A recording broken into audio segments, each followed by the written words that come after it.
Hey guys, it's Aseem Sharma, training manager from Solframe Consulting again. I do hope you're all well.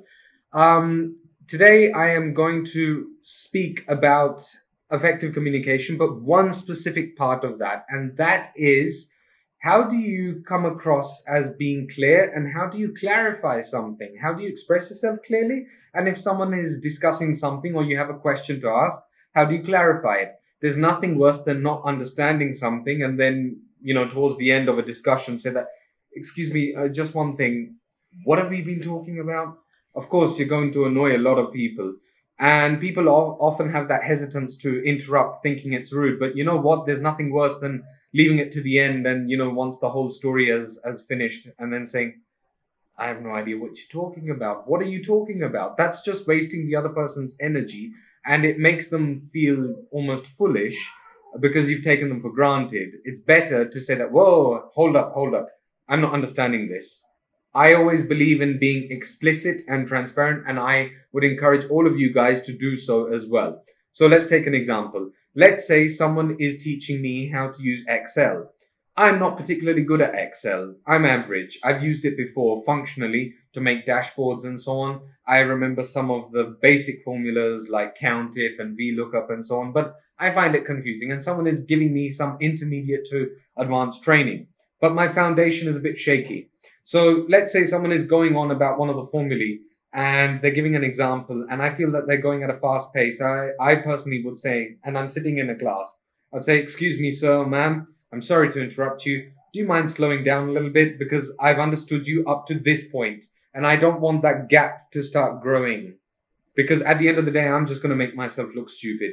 And chances are your peers who are absolutely quiet are not understanding things either, but they just don't have the courage to say that, whoa, hang on, I should say something. Let me give you another counter example. Once I was in the cafeteria in my old job, and there were a bunch of muffins, huge bunch of muffins sitting right at the front.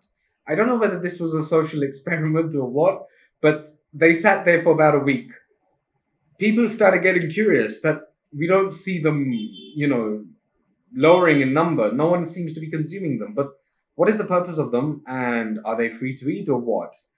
Um, it started annoying me by day three. So I went up to the admin and I said that, listen, I can't help but notice they're these muffins. Are they for a particular occasion? Are they chargeable?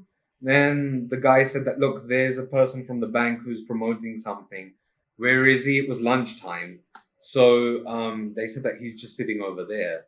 And, I didn't really want to impose, but then I had started my lunch and it had been about half an hour. So I got up on the stage and I just said, excuse me, ladies and gentlemen, I hope you're all enjoying your lunch. I'm really sorry to interrupt you. I can't help but notice these delicious muffins have been sitting here for the best part of a week. First of all, who owns these? The guy said, hey, it's me. I'm not having my lunch. You know what? Take them all. They're free. I couldn't promote my product. I don't want them to go to waste. Otherwise, they'll go in the bin. And lo and behold, people started taking them. The guys who were sitting with me disassociated themselves from me because they said, oh God, Aseem, what have you done? You've kind of embarrassed us. But I don't think I actually did anything wrong. So if you have that confidence to do something like that, and I don't think I was trying to put on a show, it's just curiosity. And it's people like that who ultimately become successful in life and are leaders. I won't say that I want to lead people, but I want to help people. So let's go back to the Excel training session. I'm not sure about something. I'll say, sorry, can you please slow down? Or I didn't understand this part. Can you repeat that? And if the person turns around and is a little sarcastic or cocky and says, Aseem, you only seem to be the person who's not understanding, then I'd say, oh, okay, all right, I'm sorry, my peer is here. Do you mind explaining this to me? Because, let's try to make this interactive and, everyone should contribute because I'm not understanding. Now, I don't mean to embarrass that person, but if they can't answer, and chances are 90%, they are not going to be able to answer, and they'll just kind of give you this awkward look and say, why? Why are you doing this? And they just start cringing.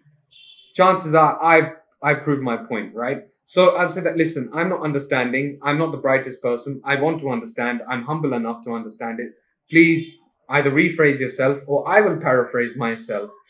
I would basically say what you said in my own words. That, okay, so you are saying that now, if we're talking about VLOOKUP, Basically, we're looking at one sheet of data and we're comparing it to another sheet of data. We look at the source, then we look at the number of columns, and then we find out that specific respective number, and then we put it. So it may be that, okay, A1 is to this, comma, then the columns, whatever they are from A to C, and then maybe the third column, and then false for an exact match or true for a roundabout match, something like that. Make sure the syntax is correct, otherwise you'll get an error.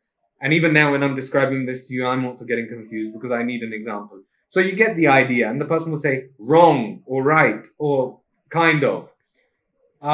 They would also understand that, they're maybe not very clear and they need to improve upon expressing themselves. All of this stuff. So the point is, never be worried or fear to clarify something. And similarly, if I'm speaking to you guys and I'm delivering something, I would put regular checkpoints and said, okay, after every couple of minutes, are we clear? Have you understood what I'm saying? And now I'm going to pick on someone and I will ask, look, can you explain to me what you've understood? It's not to demean you, it's to actually check and gauge that have you understood me? Because if one person hasn't understood me, chances are a few others haven't, or maybe no one has, but they don't have the courage to do so. So the next time you want to express yourself clearly, check that other people have understood regularly. If you're not understanding something, don't be scared to ask. Even if you think you've gone back to school and it's the classroom setting, what's the worst that will happen? People will make fun of you. At the end of the day, I usually take longer than the average person to understand something. But when I do, by God, I do it much better than other people. And that investment initially and that hardship proves to be worth it in the long run. So until then, please remain confident. Don't be afraid to ask. Do take care. Stay tuned. Subscribe to our channel. And I do look forward to seeing you again. Stay safe. Thank you very much, guys, and bye-bye.